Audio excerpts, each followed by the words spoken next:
So what's up, everyone? Happy to be back on the Unconventional Money Moves podcast. I got my friend Saif Hussein here, and Saif is gonna tell us how he has been doing in his pursuit of the perfect man body, in his journey in the fitness world, and how he's transitioned over the financial services.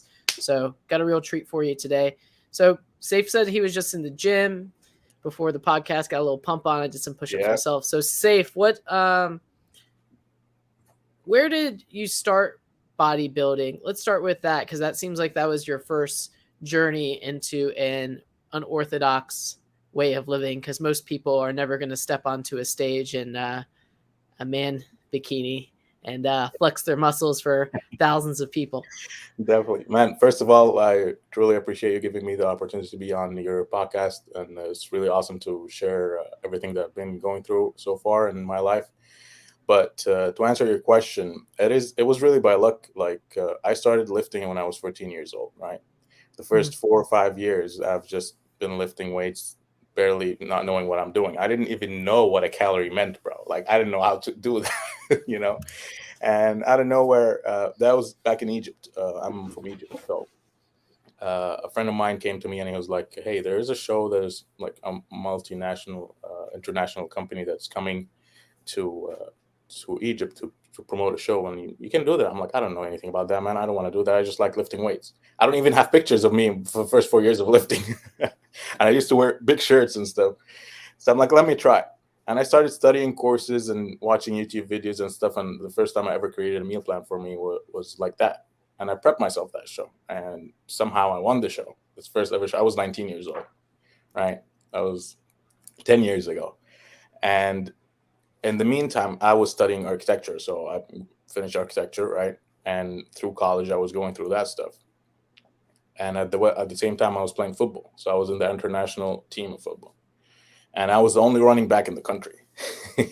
So we were going to play for the World Cup.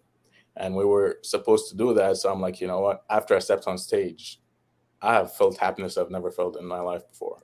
I didn't even tell any of my family friends. Or I had two best friends that came to that show, and they called my mom over there, and they're like, "Hey, your son is on stage and winning, by the way." And after I stepped on stage, it was just, this is my life. Like, I created my first Facebook page, and then this just started rolling through there. That's how it started. By luck, basically. Well, as they say, luck is the residue of hard work. I remember someone told me that once. So, the harder I work, the luckier I get. And it seemed Yeah. like you did the work to get lucky in that situation. And when you say football, do you mean like American football Yeah. in Egypt? Yeah. And you're the only running back in the entire country. What Yeah. is? Do people even play football there, like American football? It Because when was you it say was new football in back Egypt, then. I'm like, does he mean soccer or is he actually talking about like football? Football. No, yeah, it was new coming back then, and we didn't even have equipment though. It was really hard to get this year, so we're playing football without equipment. I broke my up the first line of my teeth. That then it was crazy. Like, it all fell. Like, I got someone hit his head in the front of my teeth. So it was without equipment, but now there's a whole federation over there, and it was cool, definitely. But I left And that and what's I it? just started bodybuilding. Yeah. And what's it? I've never been to Egypt. What's that like living over in Egypt that maybe someone doesn't know, that may be ignorant to like what life is like over in that side of the world. It is, man. It is getting, like, I haven't not been there over the past 6 7 years, but it's completely changed since I've been there. There's a lot of like, the world is completely different right now, and it's not that, you see Dubai all over the place and stuff like that. It's close to it, but it's not as many rich people still living in Dubai. You know, but it's interesting for sure. It's a good place to visit. Planning to get there soon rather than later in the next couple of years, just to see how things are rolling. My family's still there, so it is awesome to see how it went. Hey, just so you know, I'm from Egypt, but I only been to the pyramids once in my life, so ask me much. And so you're in Egypt, you won the show. Then what happened next for you? Like did doors Continued, start yeah. opening? Did like nothing happen? Like walk us through that. So continued, training myself, prepping, and then there was another next year. There was another show of the same federation. I did that, and then after that, the president of the company decided to invite me to compete in. There was three biggest shows of the year. There was one in Paris, Miami, and Vegas.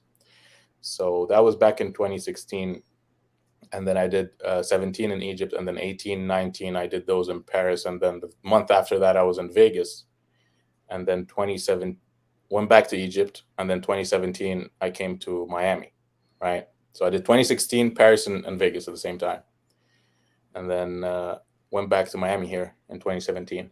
And I won all these shows. I got my pro card, and then I'm like, I can't live my life in Egypt like that, because Egypt is mostly like, I became one of the most, famous fitness people in the industry there, and built a whole background and stuff like that. But now, after, you gotta have to go back to your life, and you gotta spend a lot of money to travel from there to here to compete. And there is no, what do you call it, future in this bodybuilding industry. And the IFBB is here, right? International Federation of Bodybuilding. This is where the real stuff is, Olympia and all this stuff. So for me to continue to grow, I had to be here. And I'm like, Mom, Dad, I'm good. I cannot pursue doing this. And I just, to be honest with you, I just up and left them without telling anyone. I just literally left. And then when I came here, I'm like, I'm not coming back. I'm good. What'd that look like? Just one suitcase and you dipped out? Yeah, literally. Just like, I'm gone. I left there. Listen, I Bought had a a one-way house ticket to where did you end up in first? Orlando. Orlando, Florida. Yeah, Hey. that's where I'm still at. I love it. It's amazing. I moved to Texas last year, but I didn't like it, so I came back here. I met some good people, man. It's my mom's prayers. I always say that. They took me in. I had two suitcases, one that had my food in it, one that had my clothes in it. I just, hey, come stay with me for a little bit. Come stay with me for a little bit. They are now my family. Like, just met them at the gym, So that's just awesome that how I always say my mom's prayers is just taking care of me, and that's where I'm at right now. Long story short, just continued prepping, continued doing shows, and then I met my wife 2020. In Orlando? She was actually living in California, and then we met on Instagram. So her parents live here, so she came to visit. I'm like, you're not going back. So she called and quit her job and didn't go back. That was literally how it happened. Like, it was just out of nowhere. My friends always told me, dude, you're not never gonna meet someone if you're always home and you're always at the gym. I'm like, you never know. But things happen for a reason. And How'd that go on Instagram? What did that look like? so I'm not gonna let you dodge this question. no, that's a fun question. So I was at a football game for the UCF here in the University of Central Florida. That was the first ever football game that I was at live. So she DM'd me, the weather is really nice. I can't wait to be there next week. I'm like, yeah, it's nice. Okay. After that, just some DMs are here and there. She always likes us, like, yeah, I DM'd them first. So there's no going back around that. So she did a thing that she's unfollow, follow, unfollow, follow like 3 times. I'm like, why is this person doing that? So I'm like, anyway, we started talking and chatting, and I'm like, send me your phone number. She's like, are you sure? I talk a lot. I'm like, yeah, sure, whatever. We started chatting, and then she's like, I'm coming next week to see my parents. I'm like, cool, I'll pick you up from the airport. Don't tell them that you're coming so I can pick you up. Anyway, I picked her up. The first date we had was in Cheesecake Factory, my favorite place. So I picked her up. I went to Cheesecake Factory, right? And I'm like, listen, you're not going to come between me and bodybuilding. I'm prepping for a show right now. And she's like, well, I'm not coming between you and anything. And she was like, well, I appreciate you being blunt and honest with me and stuff like that. Because, as you know, it's a really, really, really selfish sport. And to be in a relationship when you're doing that, this is safe to say that I've never had a real girlfriend in my life, besides after I met my wife, So I've never took anything seriously until I met my wife, and then she became my wife, right? So it just goes from, because I know what I want, and if you're gonna waste my time, we don't have time to waste. I don't have time to waste. That's how I always was. So she's kind of my first girlfriend, and what, You skipped all the 50 first dates, so to not speak. much. You went When on one date, you're done. when you know, like the first time I met her, I felt like I've known her for a while. Like it would just click. There was no awkward conversations. We were just walking together like we've known each other for a while. If it's not like that, then it's not meant to be. I don't know. Probably people will relate, probably not. uh you tell me, you're married. What do you think?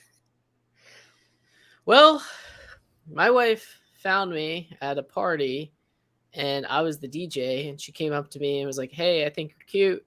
And I was just like, "Well, thanks for coming. Have a good night." And I just walked away. And that was the first time I met her, and she was like, "This guy is not interested in me." And she told me later she talked to someone else, like, and says, "No, that's just how he is. Like, that's just if you knew him, you'd understand."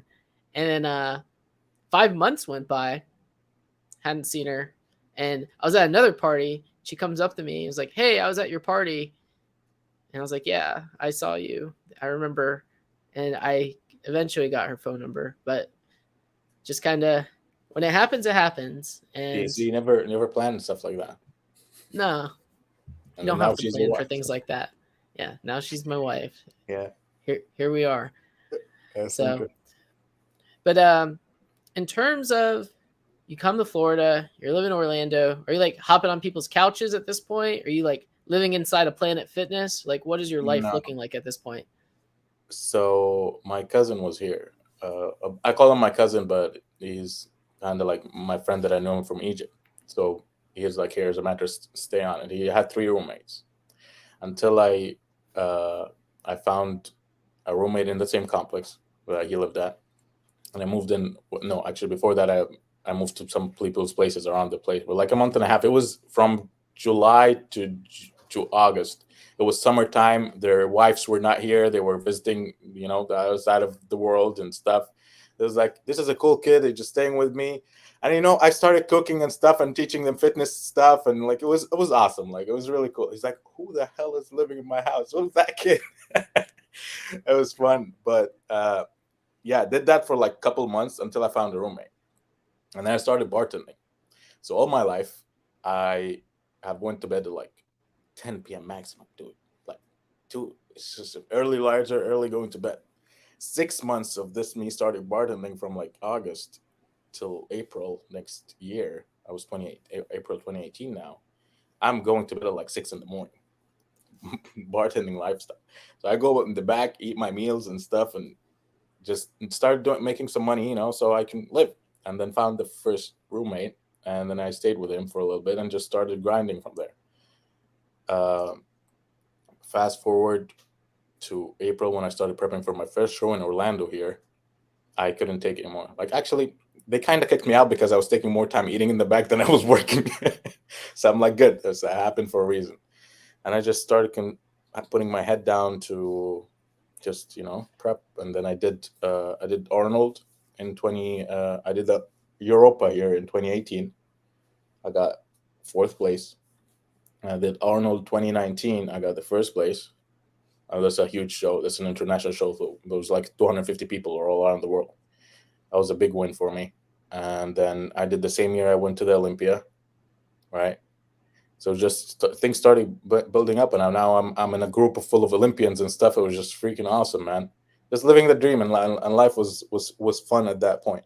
Anyway, all that going. I mean, we gotta say, dude, I don't have a social security number so far, so I have no place to make money, right? So I gotta say that because it was a really hard time in my life, and I'm not gonna say it was easy because certain days in my life I was crying because I didn't have money to pay the rent or have money to buy food. And I called my coach one time at the gym, and I'm like, "Can we eat chicken instead of fish because I don't have that much money to buy to buy fish?" He's like, "Hey, you do what you can do for now." But and then one of those best friends that I told you about when that took me in when I came here, I was literally training chest, and I was like 9 p.m. in the gym, and I was on the bench, and I started crying, and he came to say hi, and he's like, "What's wrong with you?" I'm like, "Nothing." He's like, "What's wrong with you?" It's just money issues. So he's like, "Just meet me after the gym." And he just came to the gym with his car, and he's like, "Here, take that." Stuff like this, man, it just sticks with you forever. And And when you talk about someone's successes, you never see the shit that they went through. You see like, oh my god, it happened overnight.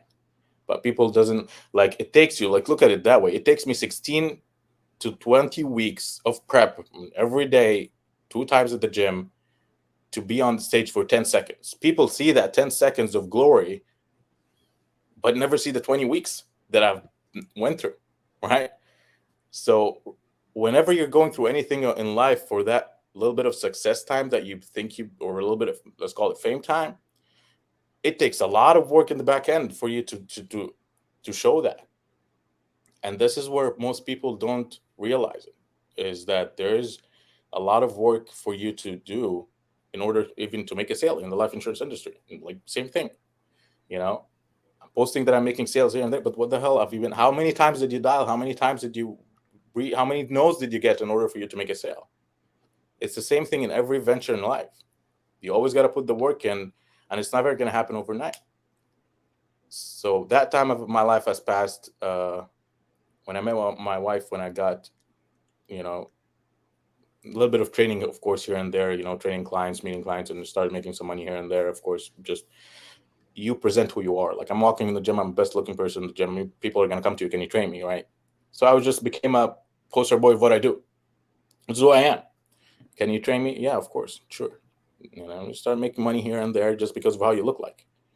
And when I have my fan base back in Egypt, in America, I'm nothing. Like I don't have any followers in the US. So it was hard for me to also build that. So anyway, went through that phase, right? Met my wife, 2020, we moved together. So I met her in 2019, 2020 COVID hit. I was prepping for another Arnold show.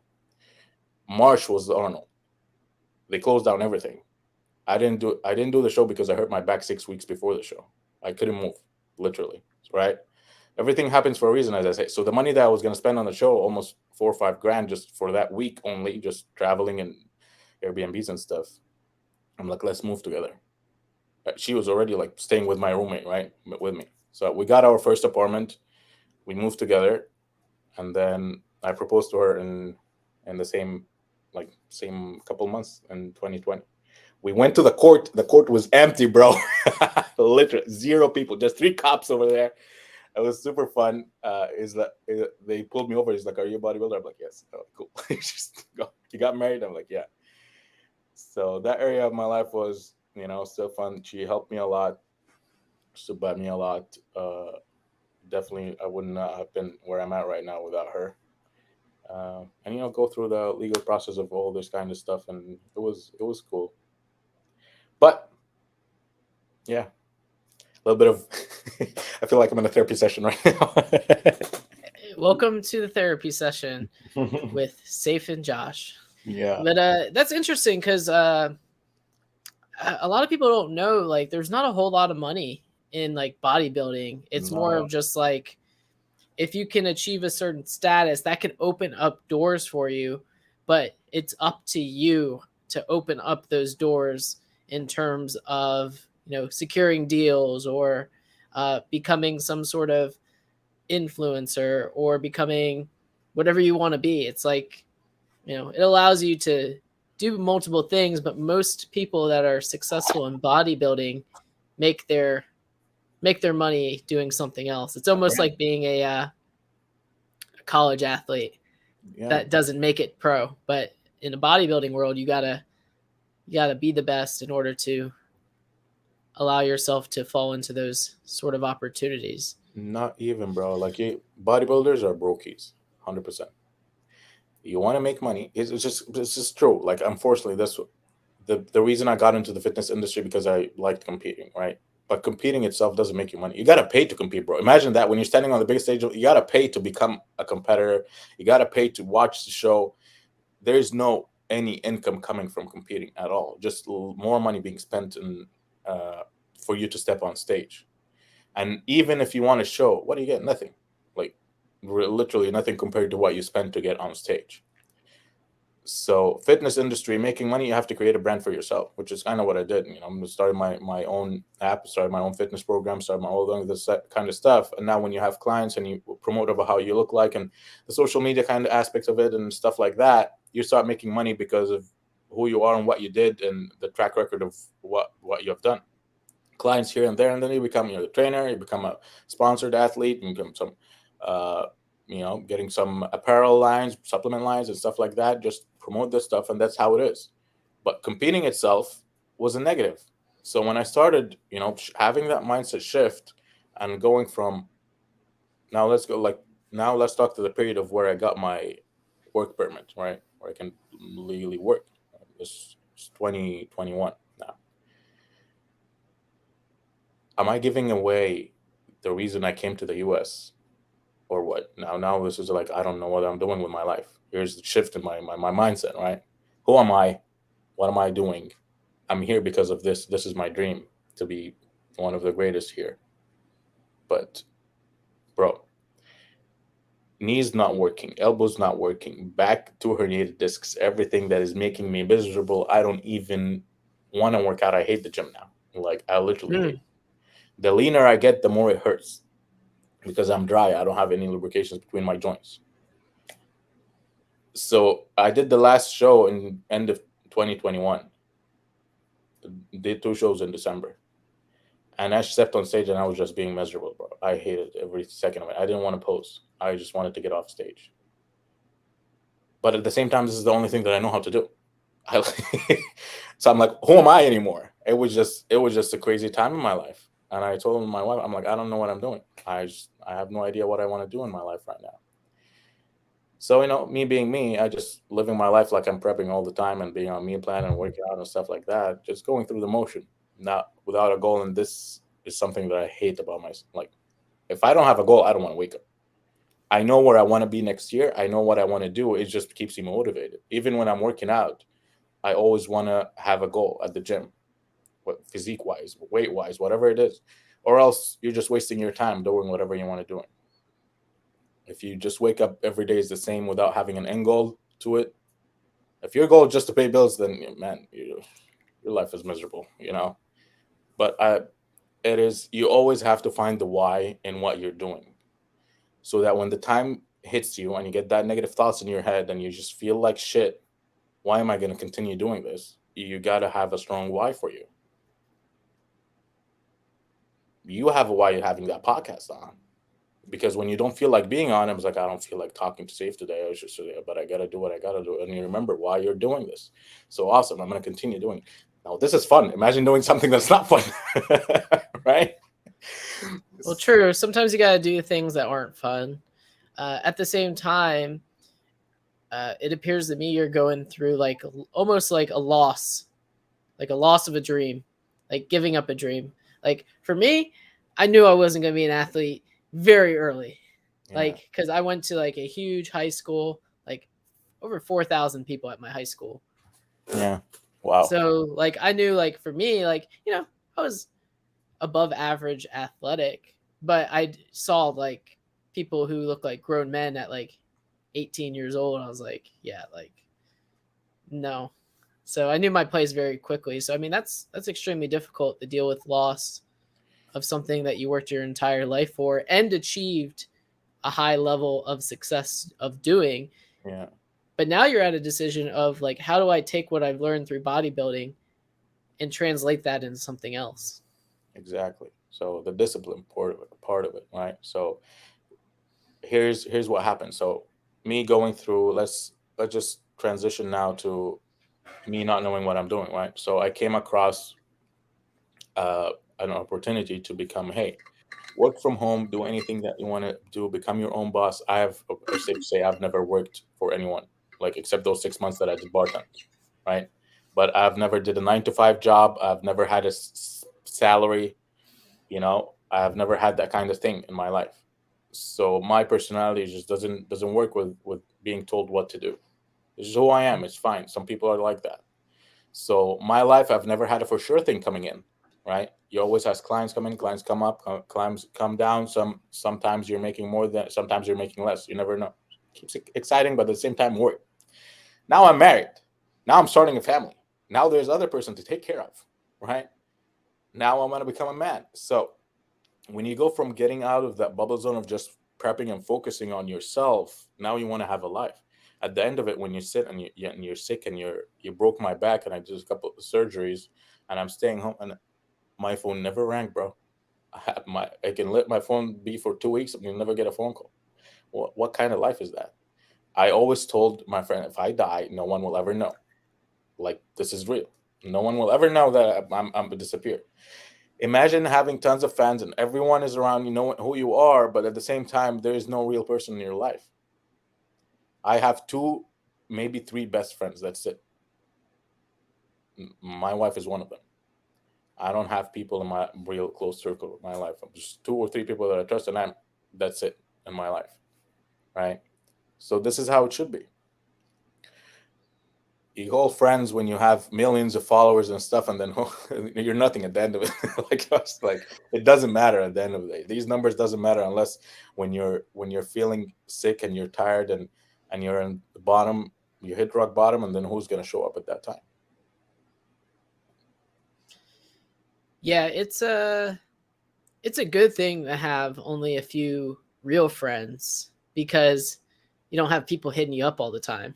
So you're not like the positive not having like a big friend circle like some people do is you're never you're never like have fear of missing out. You're like, all right, well, I'm just gonna go do what I want to do and I'm gonna do it. Versus like having lots of distractions that could, you know, Yeah, push you off course. So I mean, look, we can flip that from a negative to a positive real quickly. Now, what attracted you to start doing what you're doing now?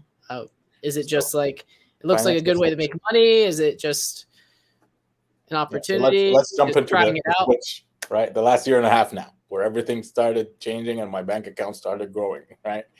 Financial services. Now, I didn't even know what course I was studying for, but it says something about life insurance. So let's try that. Okay. Now keep in mind, English is not my first language, and you want to deal with people like I'm still pretty decent, but you always want to deal with people that you're connected with. It's safe to say I'm just on top of the leaderboard all the time, just to brag a little bit. But anyway, I got into the life insurance industry. I had a really good mentor that without him I wouldn't have uh, continued to do it, because in the beginning it was really tough. And when you get into something, you didn't have the knowledge or anything about what you're doing. And I always thought about it that way. If you're studying for a degree and you go to college for 4 or 5 years and you become 150,000 to $200,000 in debt, in order for you to get a salary of $56,000 a year, you go through 5 years of that, and you don't want to give yourself the chance to suck for 3 4 months into something that could potentially make you tons of thousands of dollars, right? I only got that thought year and a half later. But when you're in the shit and you're just struggling with going winning, and you're just spending money, and you have to create a lead flow, and you have to spend money on leads, and you have to get prospects, and you have to learn all this kind of stuff to be good at what you're selling and learn the whole product thing, it is kind of tough to go through, especially when you're on 1099. So you're 1099, you control your own income. It's the best way to make money, right? Because if you're not making money, that means what? You're not working. If I'm going to a 9 to 5 job, I'm showing up, I'm just making money. But there is no uncapped potential of when you're being on a 1099. So the first 2 3 months in the business was really rough. Like, I was always in the negative after spending money on ads and leads and stuff like that. I was in the negative, and then I was just always came back to the idea of my why. Right? What else am I going to do? Am I going to go work a 9 to 5 job? No. So technically, this is the best thing that I would be doing right now. If it worked, it worked. If it didn't work, it didn't work. Right? But I would not do anything other than that. And besides me having some extra time on my hand, because my clients are like, it's not making me that busy, and I can work from anywhere in the world. All I need is my laptop and my phone, and I can literally make money. I just kept waking up the next day and doing it, because there's nothing else I would rather do. So whenever you got to remember this, whenever you're going through some rut, and you got to always think, okay, is there anything I would rather do? This is why when I'm talking to anyone in my team, I tell them, dude, if you have another job and you feel like you're good with it, you don't need to become an entrepreneur. You don't need to become self-employed. It's fine. Not for everyone. It is okay. You just got to know what you want and make a decision according to that.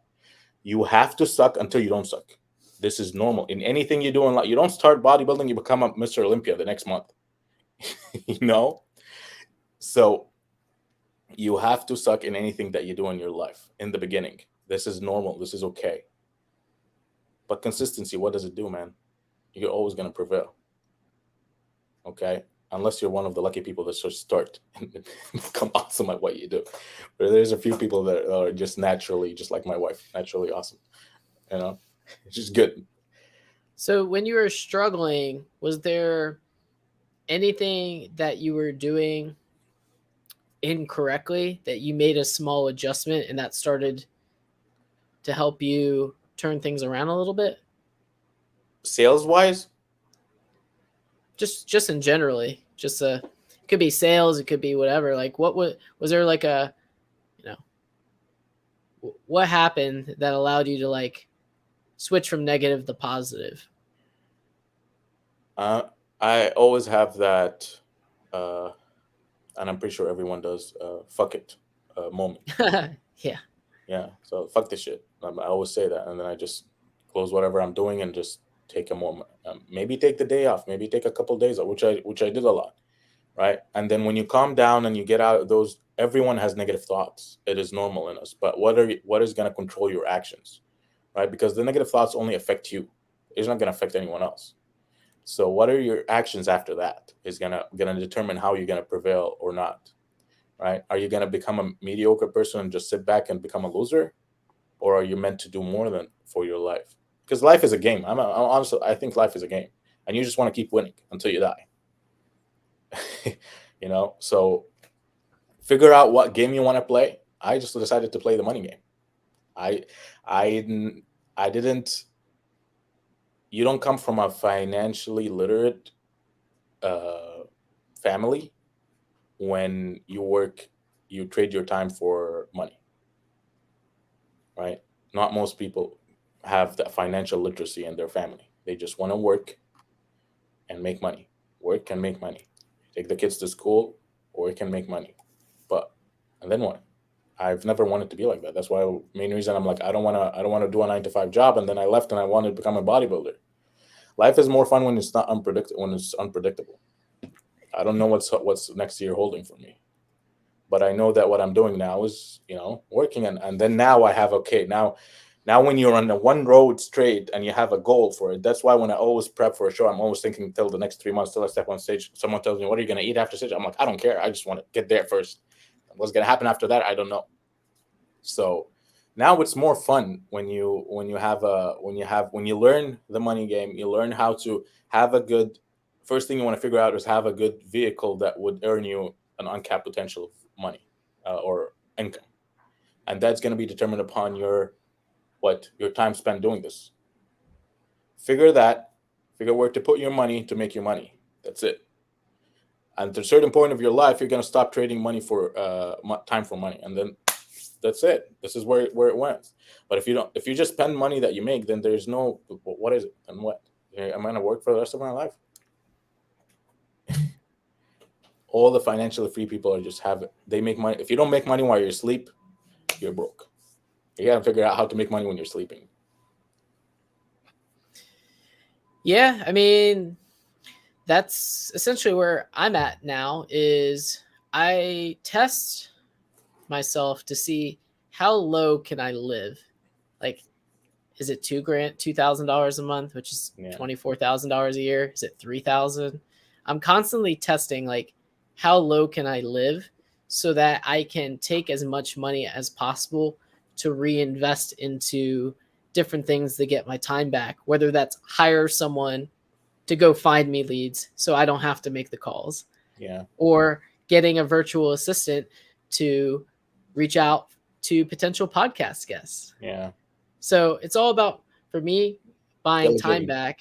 And that way, if my wife, who is 9 months pregnant, wants me to go to a doctor's appointment this morning, I'm like, yeah, I'll go. I'm down. Oh, wow. I That's got the going to be time. exciting time. Is So, it first? yeah, so we got our first little one on the way, expected here in the next 3 to 5 weeks. We'll see we'll see when she decides to show up. That is exciting, So bro. Your next podcast, you're gonna have black eyes, or be like, I need coffee. I'm excited for you, bro. Congrats. yeah, thank you. So I mean, it's all, and I mean, I gave up a lot to get Yeah, to where I'm at. Like by the time I was 25, I bought like a house 5 blocks from the beach. I was making more money than most people. Like I think I was making like 30 grand in bonuses yeah, every 3 months plus salary at 25, 26. And now that I'm 33, I don't make as much income as I did. However, my trajectory, eventually I'll surpass where I was while not having to work as hard. So it's almost like being, you know, you take steroids, like you still got to put in the work, but you're going to see more growth. So like for me, it's all about how do I inject my life with something so that I can put in the work. But if I put in 50% work, I can compound that to, 10x growth rather than if I put in half the work, I get half of the result. So that's what I'm always looking to do from a business and a financial standpoint is like, how do I just make everything work without me having to do anything? yeah. That's how it is. And you're, what do you call it? You wanna become a entrepreneur or an entrepreneur, right? You. Yeah. So entrepreneur is someone who wants to become an entrepreneur but not doing anything about it. I'm listening to podcasts, I'm reading books, and doing all this kind of stuff, but I'm not doing anything about it. Or, you're kind of self-employed until your business starts running without you. So far, you're self-employed because you have to put in time for you to make the money, which is fine. It's cool. Being self-employed, like I am the type of person that just likes to do things their own way. So I cannot work for anyone. That's the kind of thing that I like to do, right? But it just goes from here to how to find the best thing for most people doesn't know that there is a vehicle that they can do that with, and they think that they're stuck with it. But you gotta have to take nothing in life is worth having without putting the sacrifices, as you said. Right? What am I'm sacrificing a lot of things. My wife and I, we just don't see people. We don't go out. We don't do any kind of stuff like that. One date night, and we have it here. We don't even go out. It's the same thing because I'm living like I'm living as a bodybuilder. So I get my cheap meal sent me home. We have a date night. We watch TV. That's it. We're good. And she enjoys that. She's the same kind of person that I am. She's not the type of person that wants to go out. And every few months here and there, we're taking a trip somewhere to have some fun together. Like in a couple of days we're going down to Puerto Rico for 3-4 days of that's our break. Some people have it different. Some people want to just go out every weekend. No, I'm gonna work 4, 5, 6 months and then I'm gonna take a week off to enjoy somewhere that I've never seen. Me and my wife, right? It's cool how you want to spend your time doing it. And I don't have no days off. That's another thing that I do. What if I woke up on a Sunday that most people take off and I feel like I want to work? A month ago, 4 weeks ago, I didn't want to work on a Sunday, and I woke up. My wife went to her mom, went to the gym. I came back, and I sat down here. I called a couple of the leads that came in the day before. $20,000 closed on that day. That I just say, let me try call these people, just because I put in the effort. Now, how I deal with this when you have a lead running business, and whether that's in my training, and it's because I have the same thing working for I implemented the same thing. Now it's all about what if you have a service and you provide something, all you got to figure out is what the offer, how to get prospects. I want to get prospects and I want to get leads to sell what I'm offering. So if you figure out that system, and I have never done that in my training business before because I counted on the word of mouth. But when I went to the life insurance industry and being able to help people fix their problems, it all was based on what leads. The more people you call, the more money you make. The more money you spend on ads, the more money you make. It is as simple as that. It is a money game, as I said. Spend money, make leads, generate good leads, call them, fix their problems, sell. Done. I don't sell, I help. That is how I started making money. Because when I was starting, first of course, calling people, I had a commission breath. So when you come from that zone and you talk about selling and not helping, you're not going to make money. So I don't sell. I help someone fix their problem or help them have a better life. And from that, they feel the satisfaction of this guy deserves my attention. And that's it. That's how you make more sales, is you become good at fixing other people's problems in anything that you want to do in life and whatever service that you have. So I implemented the thing that I learned from life insurance. Okay, let's do this in my training business. How can I do that? I have everything set up, but I don't know how to get prospects. I just waiting for people to come to me. Now I'm gonna bring prospects. Now I'm gonna talk to them, and now I'm gonna help them in that area of my life as well.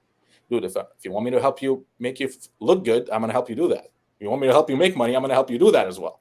I have two ways. You want to look good? I walk in the room. Who's the front person that you're gonna look at most? You walk into a stadium that's full of 10,000 people in there, and you're the only one that stands out because you look different. That is what I am. This is my home brand. You're gonna attract people will respect you because of how you look before you even talk. This is a self-discipline kind of thing. I don't work out because I want to look good. It just makes me feel good. I've always lived like that. I feel like shit if I eat bad. Right? So how do you present yourself? You're living in, just look at it that way. You have a house, right? What differentiates you between someone who has a $50,000 house and a $500,000 house? Dude, it's how it looks. If someone sees that $500,000 house, what are they gonna say? Damn, this guy's dope. It's the same thing. You live in your body. Yeah. I'm gonna get that respect before I say a word. That's out of nowhere just because of that. Now go make a deal when it comes to businesses. Who are they gonna talk to? The old 50-year-old guy that's walking in with a belly, or that some other guy who's 20, 30 years old, looks handsome, has a good shape on his body, presentable. Who are you gonna attract more? Who's gonna get attracted more? People just look with their eyes first. Unfortunately, that's how the world is, man. I just gotta have to deal with that. So figure out what you want to sell, get leads, figure out how to get good leads, and present it to your clients. Make more money. How to make more money? More important than making money, it's not about how much you make, it's about how much you keep. I can make $30,000 a month, and I'm living on 25 of them. Really, I'm still a broke person. So as you said earlier, you want to live on the minimum possible that you can live. Sometimes life happens and there's extra expenses, which is fine. At least you're not worried. You know how are you going to pay bills. But I want my goal in like financially every month is to live at 10 to 15% of my income. If I can live on that, whatever that income is, like it's easier to make $10,000 than to save $10,000. It's super easy to, you got to figure out how to make $10,000 super easier than saving $10,000 a month. So live on as little as possible. Keep your lifestyle low because you're going to be broke on a different level. I can make $3,000 and still broke, and I make $30,000 and still broke because I'm buying here cars and there cars and upgrading my lifestyle, and I'm buying clothes here and there. At first, I was materialistic. When you see good stuff, and everyone wants to show off what they have, but till what extent, bro? Till when? Like at a certain point, you're gonna have to change that. If it's not making me money, I'm not gonna buy it. That's as simple as that. It depends on what you want or what you need. So if I wanna buy a Lambo, that bitch better be making money. People wanna show off. I want to write off. That's how it is. you know, which isn't the goal. So it's just as simple as that, man. Life is awesome. You just gotta have to play the game. For sure. And I love what you were saying about their safe in terms of looking at money. There's no return on your money if you're not willing to make the investment. And when you start looking at money as making an investment to get a return versus a lot of people are like, I get the money, I want to protect the money, I want to keep the money, versus I get the money, I want to put the money somewhere to grow the money so that I can have financial security in the future. So I appreciate you having me on. I had a lot of fun. Thanks everyone for listening on the Unconventional Money Moves podcast. We'll see everyone next time. Bye, guys. Awesome to be here.